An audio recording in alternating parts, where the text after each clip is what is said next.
Primeiro, bênção de Deus, é muito bom poder estar com os irmãos que estão aí nos assistindo na sua casa, sentado no seu sofá, ou até mesmo deitado com o celular, com a televisão, com transmissão.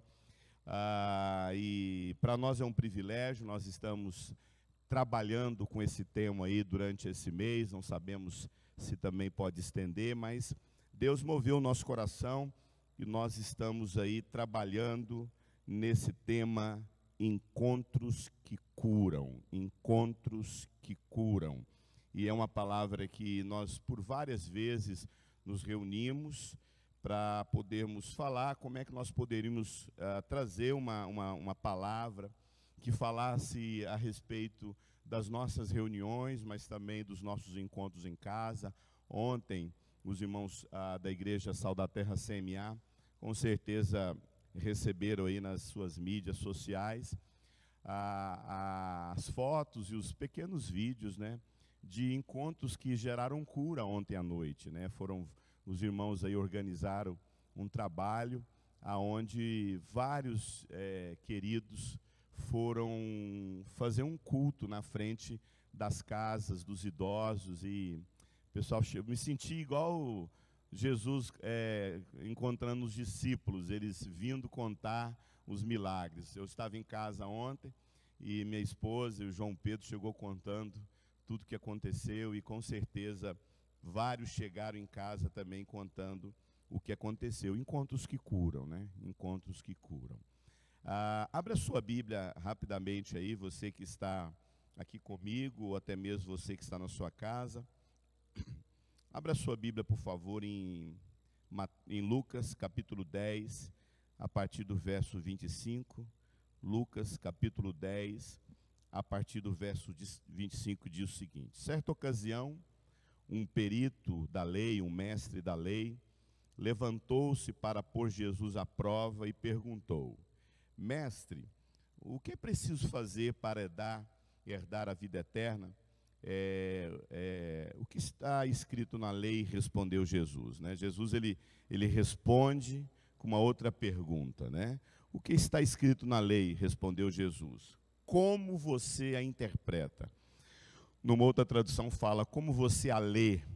Quais são os seus olhos? Qual a maneira como você enxerga o que está escrito nas Escrituras? Ele respondeu, ame o Senhor, o seu Deus, de todo o seu coração, de toda a sua alma, de todas as suas forças, com todo o seu entendimento, e ame o seu próximo como a si mesmo. Verso 28, disse Jesus, você respondeu corretamente, faça isso e viverá.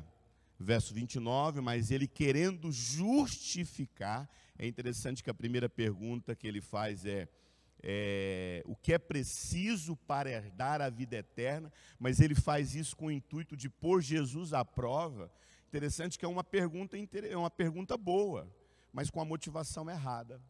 Ele faz uma pergunta boa, ele faz uma pergunta louvável, que com certeza é a pergunta de todo ser humano na terra. Todo ser humano, por mais alienado da religião que ele esteja, de professar alguma coisa, lá no fundo do coração dele, ele tem dúvidas do que acontece com a vida após morte. E todas as religiões vão responder isso. Os vikings respondiam isso, né?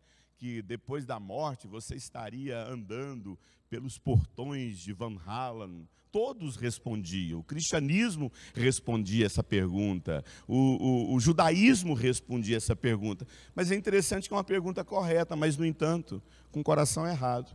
E mais uma vez ele faz uma outra pergunta, com a intenção também de querer se achar que não tem culpa da resposta que Jesus deu, né? Mas ele, querendo justificar, se perguntou, quem é o meu próximo? Em resposta disso, disse Jesus, certo homem descia de Jerusalém para Jericó, quando caiu nas mãos de ladrões, salteadores, assaltantes. Estes lhe tiraram as roupas, espancaram-no e se foram, deixando-o quase morto, deixando-o semi-morto. Verso 31.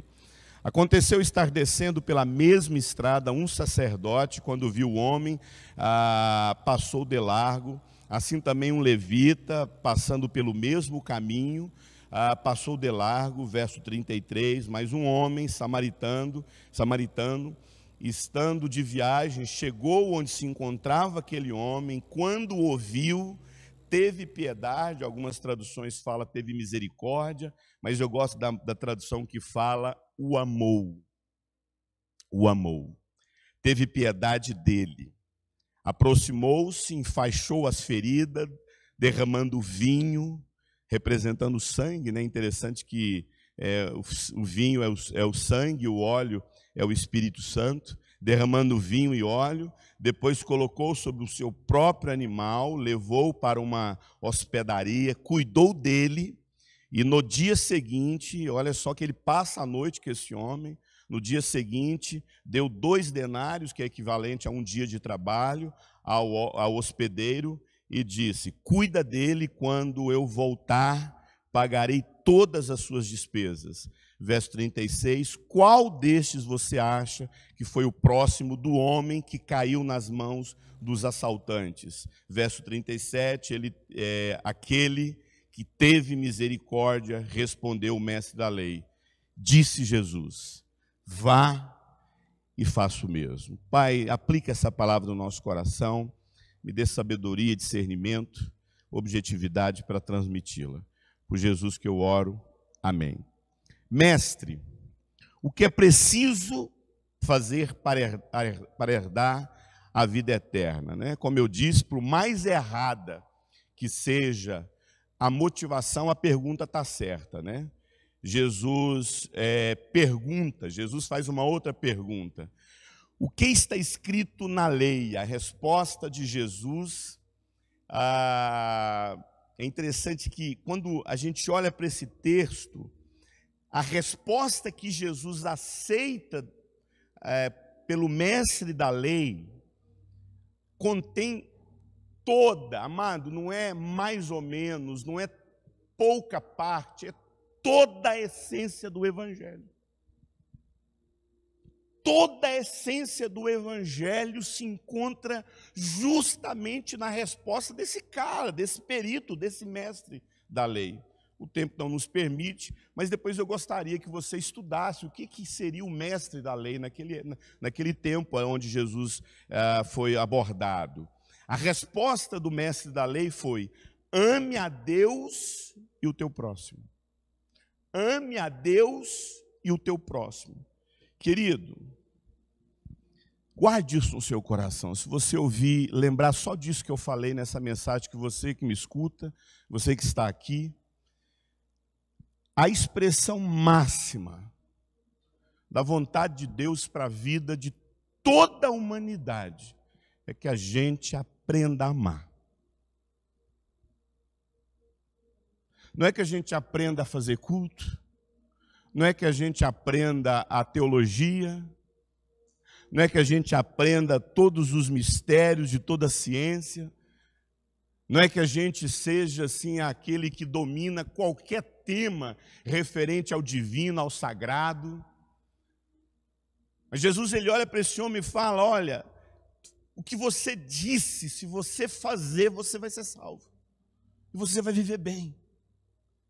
Que a gente aprenda a amar. Romanos 13:10 fala, portanto, o amor a Deus e o próximo é o cumprimento de toda a lei. De toda a lei. Mateus 12:31 diz: amarás a Deus e o teu próximo. Não existe outro mandamento maior do que esses dois. Tiago chega a dizer: se você errar num só mandamento, você fica cúmplice de todos os outros. Mas se você apenas amar a Deus e o seu próximo, você cumpre todos os mandamentos de Deus. A pergunta, então, do mestre da lei então o que significa? Ele olha para Jesus, faz outra pergunta para ele, para se justificar.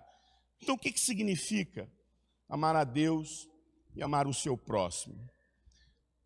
Amado, a primeira pergunta é, então, seria o que significa amar a Deus? Eu, assim, não querendo falar que meu Deus, eu sou tão pecador como você, eu tenho todas as minhas dificuldades, as minhas lutas, os meus medos, os meus temores, os meus erros, os meus equívocos como você. Mas quando eu estava assim, escrevendo esse texto, amado, eu parei, eu chorei, eu falei, Deus, desperta isso no meu coração. Amar a Deus, amado, não é crer na existência dEle. Dizer que alguém ama a Deus não é crer que Ele exista. Dizer que eu amo a Deus não é dizer que eu sei da existência dEle. A palavra de Deus diz que os demônios sabem e tremem e estremecem de medo. Calvino disse que a única coisa que um demônio faz por saber que Deus existe é tremer, é ter medo. Então, amado, ter medo, crer que Deus existe, não significa absolutamente nada. A capeta faz isso, né? Uma coisa é crer que Deus existe. Outra coisa é olhar para Ele como única razão da sua existência. E olhar para Ele e amá-lo mais do que tudo na sua vida. Amá-lo de tal forma que Ele se torne a sua pérola de grande valor. Amar a Deus de tal forma que Ele se torne o tesouro achado por aquele homem quando achou um tesouro escondido.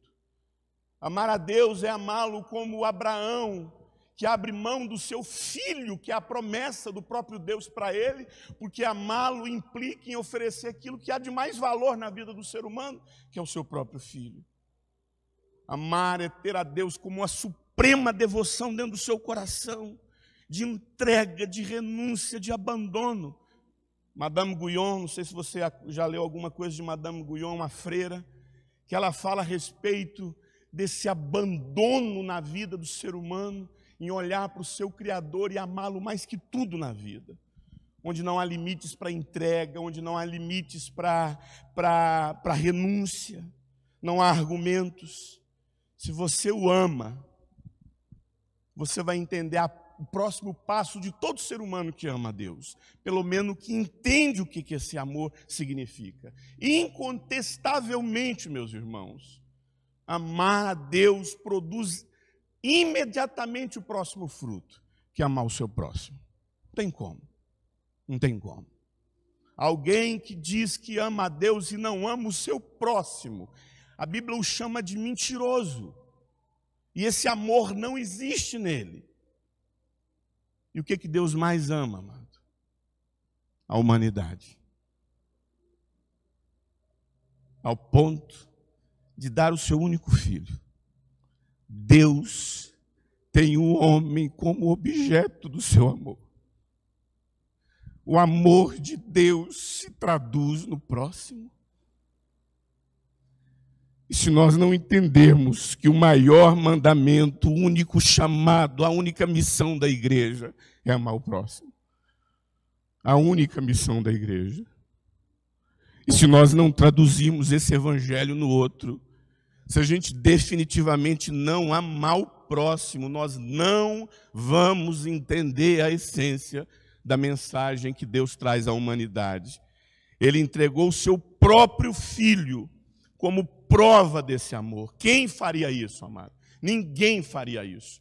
Você não entregaria seu filho por aquele traficante. Você não entregaria seu filho por uma pessoa que você sabe que é objeto de ódio da humanidade. Você não entregaria seu filho para aqueles homens que estão lá nos Estados Unidos e tantos outros lugares do mundo no corredor da morte. Convido você a assistir hoje, pare seu dia hoje, assista O Milagre da Cela 7, lá na Netflix. Amado, mas a pergunta é: o que significa o meu próximo? O que significa amar o próximo?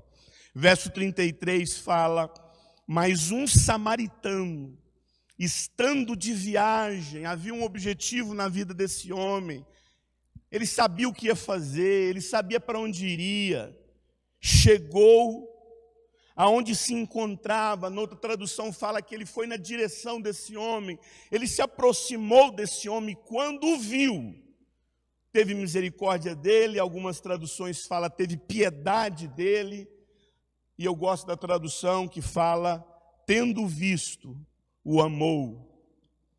Querido, amar o próximo é viver de uma tal maneira, aonde as pessoas que você cruza pelo seu caminho deixam você, esse encontro que você tem com a pessoa, você deixa essa pessoa convicta que existe alguém que ama ela nesse mundo.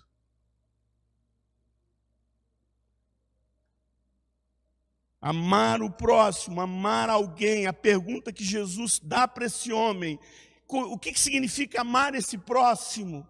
Amar o próximo é viver de uma maneira tão intensa no amor de Deus, que quem você cruza pelo seu caminho, volta para sua casa, se sentindo amado, valorizado e aceito por alguém. Amado e valorizado. Viver para viabilizar para o outro, viver para produzir na vida do outro algo bom. Eu quis me matar hoje, mas essa pessoa que me encontrou me fez acreditar que mais um dia eu posso viver. Eu quis trair minha esposa, eu quis acabar com esse casamento, mas eu encontrei com ele. Ele sentou comigo, foi na minha casa, orou comigo, ligou para mim, foi lá na porta da minha casa cantar uma música que me fez acreditar que vale a pena viver um dia. Gálatas 6:2 fala, ajudem a levar os fardos pesados uns dos outros, e deste modo vocês vão cumprir toda a lei de Cristo. Todo mundo fica perguntando o que é vida cristã, o que é vida cristã, o que é vida cristã. Vida cristã é isso, vida cristã é aquilo. Paulo fala aos Gálatas, vocês querem saber o que é a vida cristã? Levem os fardos pesados uns dos outros. Será que nós temos consciência disso, irmãos? Eu particularmente me sinto extremamente inquieto, reprovado, constrangido por essa mensagem.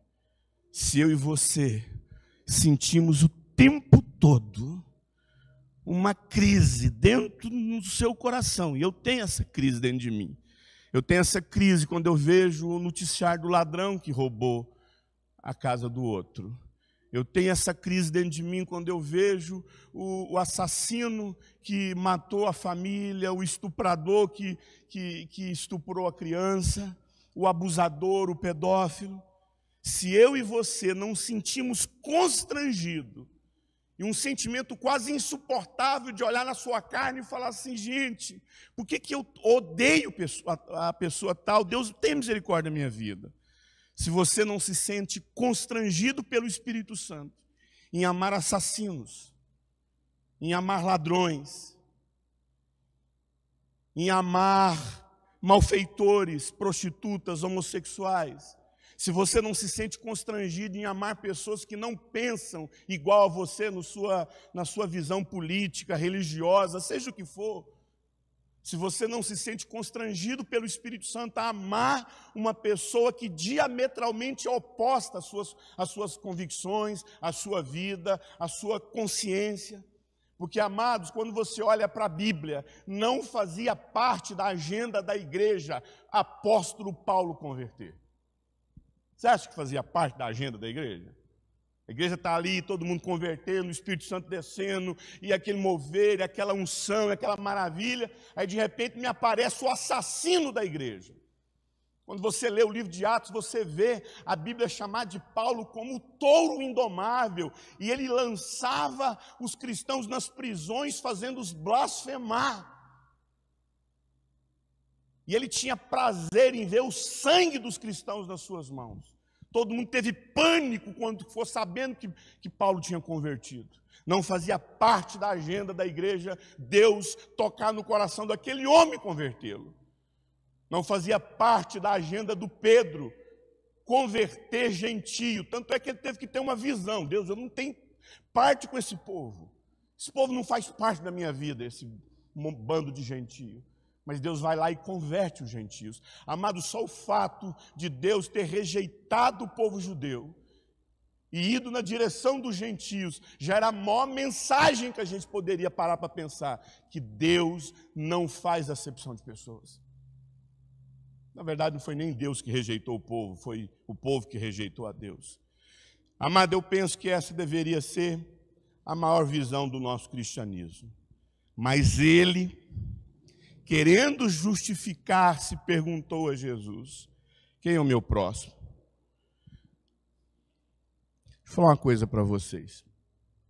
Eu fiz essa pergunta para mim.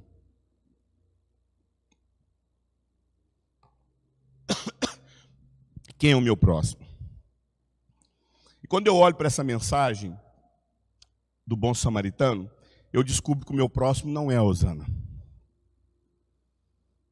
Porque talvez se Jesus olhasse para aquele judeu e falasse assim, para aquele mestre da lei, e falasse: não, ama tua esposa, ama teus filhos, teus amigos, com certeza ele poderia assim até olhar para si e falar: não, então eu estou aprovado. Mas Jesus não fala isso não. Talvez aquele homem até passaria no teste.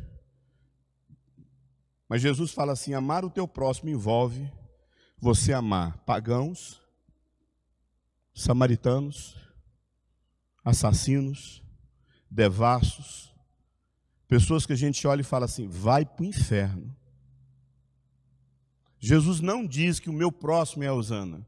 Jesus diz que não diz que o meu próximo é o João Pedro. Jesus não diz que os meus próximos são os meus irmãos na fé. Jesus diz que o meu próximo é quem não crê, pensa e vive o que eu vivo. Se isso não for evangelho, nós temos que rasgar a Bíblia e falar: não, a gente é muçulmano mesmo, a gente quer colocar bomba no corpo e matar todo mundo que está em volta da gente. Então você está na religião errada. Eu acho que você tinha que largar o cristianismo e falar assim: não, é muçulmano, eu estou aqui para matar quem não pensa igual a mim.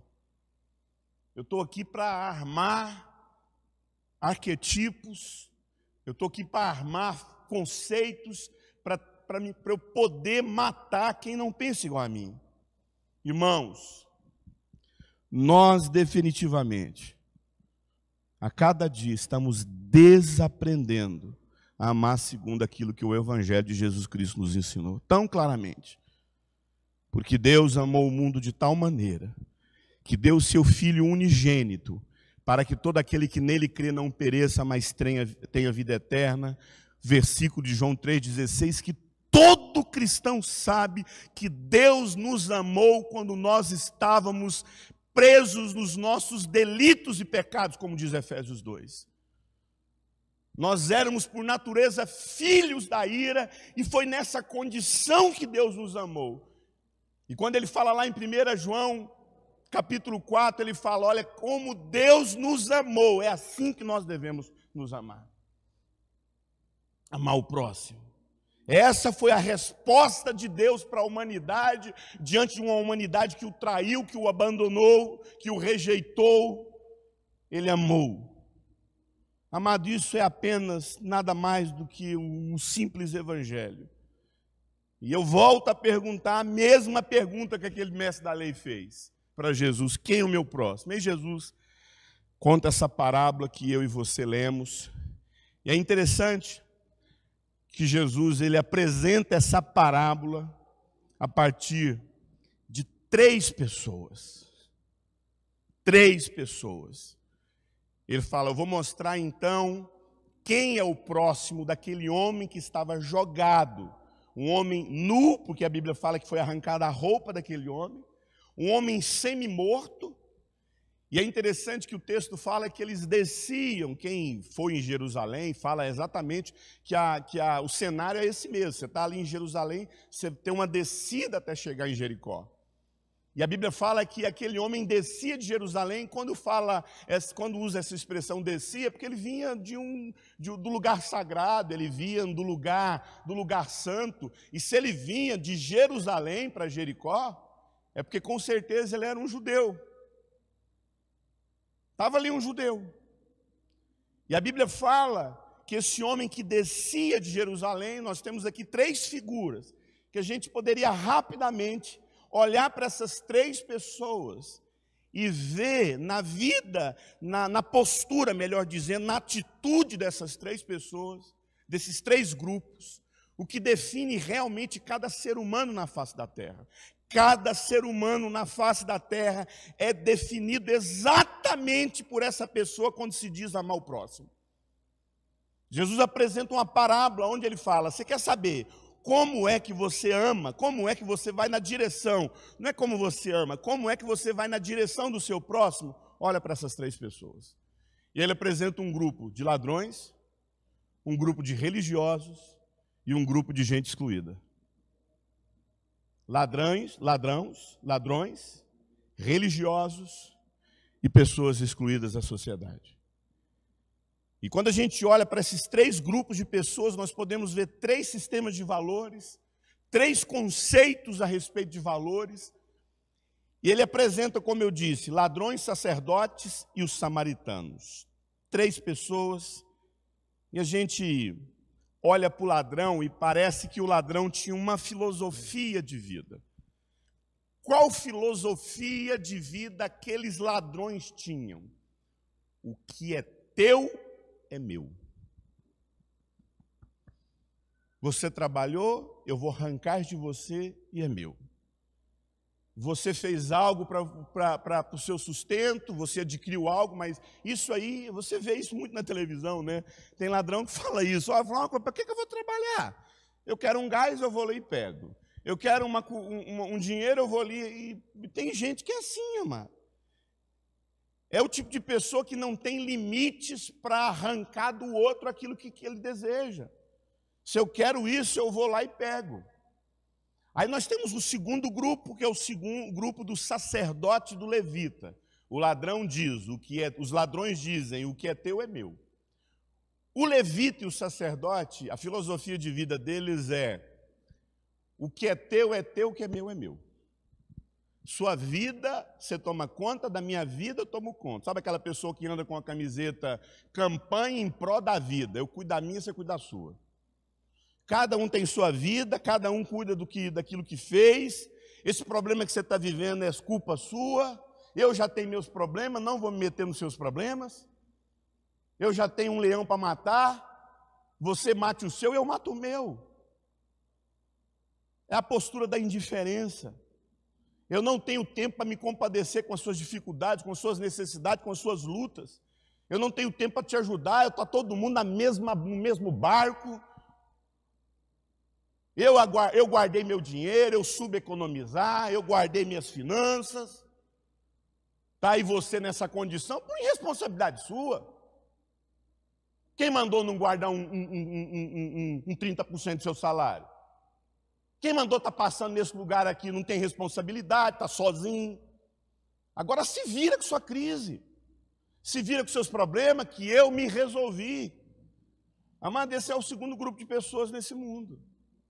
Gente que vive para pensar em si mesmo, para resolver sua vida, para acumular o seu dinheiro, para viver sua vida organizadinha, enquanto o outro que se dane. O sacerdote e o levita, o texto fala que eles desciam, com certeza. Se eles desciam de Jerusalém, é porque eles acabaram de prestar cultos. Eles acabaram de ter sua vida religiosa, sua vida devota. E a palavra Jerusalém, todo mundo sabe que significa o quê? Casa de Deus. Habitação de Deus. Amado, esse povo aqui vinha da habitação de Deus. Agora a pergunta que nós temos que fazer, não tem como deixar de não fazer essa pergunta, amado. Por que Jesus usou a figura de dois religiosos? Um sacerdote que estava ali com o seu levita, porque o levita andava com o sacerdote, seria um pastor e um líder de louvor, seria um sacerdote e um dirigente de louvor. Eles vinham pelo mesmo caminho. Você sabe por que Jesus coloca justamente um levita e um sacerdote para falar respondendo para aquele mestre da lei? Porque Jesus queria denunciar a religião judaica. Jesus estava ali para denunciar o que estava acontecendo com o judaísmo, amado. Jesus estava denunciando o fato. Presta atenção, amado, se você guardar isso aqui, se você está na sua casa, pare o que você está fazendo e escute isso que eu tenho para falar para você. Que aqui é um momento da conclusão, mas ao mesmo tempo é um momento assim que o Espírito Santo quer trabalhar no seu entendimento para você compreender essa verdade. Jesus estava denunciando o fato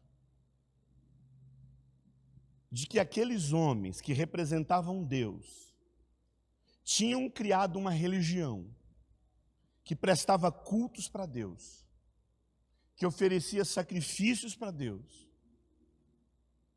mas não ensinavam as pessoas a amarem umas às outras. Uma religião, um culto, aonde se presta ao Deus, ao único Deus, mas que isso não contempla ajudar quem passa pela sua vida com dificuldades. Jesus quer denunciar, Jesus ele escolhe a figura do sacerdote e do levita, para mostrar para mim e para você que a gente pode estar fazendo coisas para Deus que não contemplem ninguém, a não ser o nosso culto.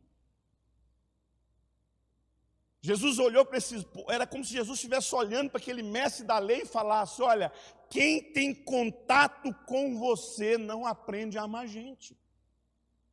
Quem tem contato com a sua religião, quem tem contato com o seu culto, quem tem contato com esse discurso que você tanto acredita como sendo a única verdade, não contempla amar gente. Que quando o negócio é sacrificar, vocês são bons. Quando o negócio é acender fogueira, vocês são bons. Quando o negócio é gravar música bonita, vocês são bons. Quando o negócio é fazer culto maravilhoso, com palcos lindos, vocês são maravilhosos. Mas quando o negócio é na direção de alguém oposto a você, e que você olha para essa pessoa e fala assim: não tem como amar essa pessoa, eu não quero amar essa pessoa não. Eu estou mais preocupado com o meu culto. A gente é um desastre.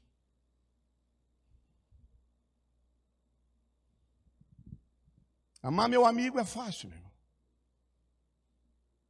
Amar quem pensa igual a você é fácil. Tanto é que a Bíblia se ocupa em falar isso várias vezes. Amar quem te ama é fácil. Agora, o próximo que Jesus nos ensina é amar justamente quem nós julgamos não ser alvo do amor de Deus. Amado, será que a obra da salvação, será que nós somos convertidos? Isso aqui é processo de reflexão que eu tenho. Amado, eu não tenho meditado. Quem escuta, quem tem ouvido as minhas lives, eu não sei falar outra coisa. Deus tem inclinado meu espírito, da minha casa, do meu coração, apenas em falar a respeito de perdoar, de amar, de perdoar, de amar, de amar e de perdoar. Amado, será que essa salvação que a gente adquiriu, que Jesus fala assim, olha, ele pergunta, então o que é ser salvo? Ele fala, amar o próximo. Será que essa salvação que a gente recebeu da parte de Deus se resume apenas em parar de fumar, beber cerveja, em parar de fumar, parar de beber cerveja, parar de fumar, parar de ouvir Zezé de Camargo e Luciano, parar de ir em festa mundana? Será que ouvir o Evangelho de Jesus Cristo, se converter, implica apenas em deixar de fazer certas coisas que os ímpios fazem? Será que conversão é apenas sentar, ouvir música boa, ouvir pregação boa e ir embora para casa? Será que salvação é apenas dar dinheiro para Deus para ver se a nossa vida fica melhor? Ora, meus irmãos, eu penso que hoje 90% dos evangélicos da minha nação, hoje, nesse cenário que nós estamos vivendo hoje, eu não estou nem falando de mundo, eu estou falando do cenário evangélico hoje. Eu corro o risco de perder o seu coração, eu corro o risco de você mudar para outra live, eu corro o risco de você não querer me ouvir mais, mas eu penso que 90% dos evangélicos hoje estão completamente ignorantes com respeito à mensagem de Cristo, que é amar o próximo.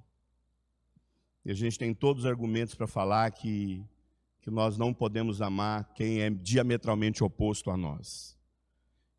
Eu queria ler a denúncia de Oséias, que diz em 4:1, israelitas, ouçam a palavra do Senhor, porque o Senhor tem uma acusação contra vocês. A fidelidade e o amor desapareceram do meio de vocês, e o conhecimento de Deus também. A fidelidade e o amor desapareceram do meio de vocês, e o conhecimento de Deus desapareceu, se esvaiu, não existe mais. Amado, escute, nós já vamos concluir. O levita e o sacerdote estavam mais preocupados com o culto a Deus do que com o próximo. Amado, a gente viaja o Brasil aí, pelo menos viajava, né?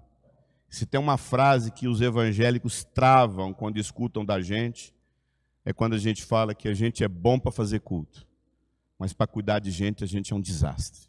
E o cuidar de gente, segundo a ótica de Jesus, não é cuidar de quem você ama, é cuidar de quem não merece ser alcançado pelo amor de Deus. É quem a gente julga não ser alvo do amor de Deus. Jesus amou a humanidade. Minha pergunta é: qual postura você quer ter? Falamos do ladrão, falamos dos levitas, e agora tem um samaritano. Qual é a filosofia de vida do ladrão? O que é teu é meu. Qual a filosofia do sacerdote do levita? O que é meu, o que é teu é teu. Qual é a filosofia de vida do samaritano? O que é meu é teu.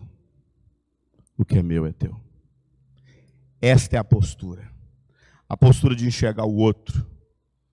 Essa é a missão da igreja, cuidar do outro, se encontrar com pessoas que vão ser curadas com esse encontro, se encontrar com pessoas que sairão de perto de você mais apaixonadas por Deus, mais apaixonadas pela sua esposa, pelos seus filhos, pelo seu marido, pelo próximo, pelo excluído, por aquela pessoa que não pensa igual a você.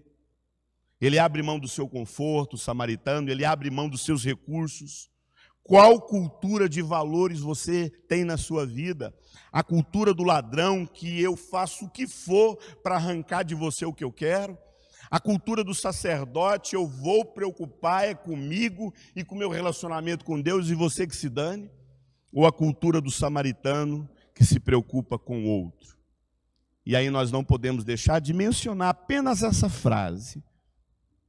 Apenas essa frase. Eu tenho 1 minuto e 37. Eu queria, nesse 1 minuto e 37, fazer com que você guarde essa frase. Quando ele ouviu, o amou. Então, a pergunta que a gente tem para fazer nessa noite, nessa manhã, ou nessa noite, quando você escutar essa mensagem, nessa tarde, se o que nós temos visto pelo mundo, de ódio, porque nós vivemos hoje aí uma cultura do ódio pelas ruas, tem gente sendo espancada porque não entra no ônibus, porque esquece a máscara. É espancada.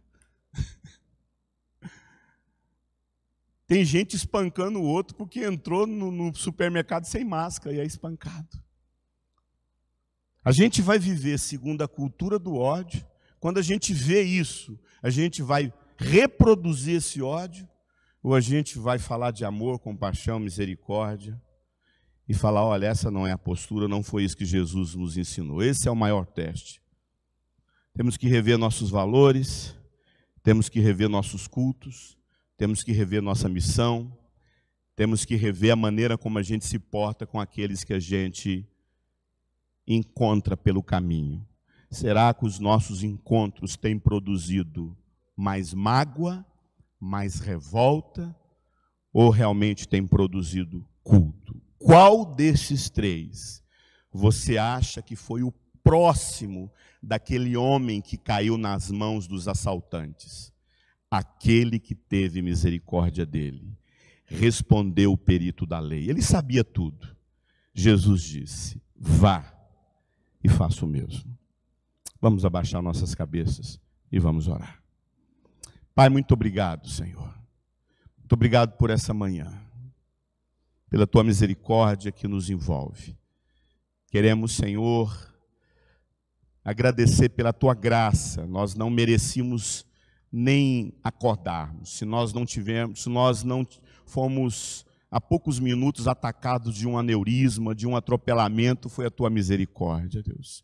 Se nós não fomos consumidos pelas nossas mágoas, pelos nossos rancores, é a tua misericórdia. Senhor, tem misericórdia de nós, que nós possamos ter misericórdia do outro. Haja essa misericórdia no nosso coração, para que nós tenhamos misericórdia e a gente consiga enxergar a verdadeira mensagem do teu evangelho.